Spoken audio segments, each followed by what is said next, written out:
Weather Service in Fort Worth has issued a severe thunderstorm warning for northeastern Johnson County in north central Texas, Tarrant County in north central Texas, until 4:45 p.m. Central Standard Time. At 4:18 p.m. Central Standard Time, the thunderstorm more than 60 miles per hour. Hazard, 60 miles per hour wind gusts. Radar indicated. Impact. Expect damage to roofs, siding, and trees.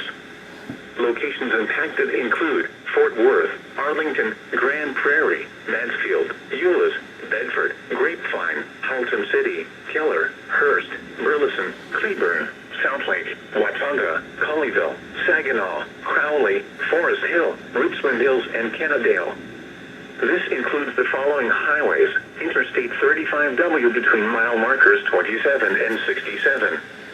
Interstate 20 between mile markers 433 and 453. Interstate 30 between mile markers 12 and 31.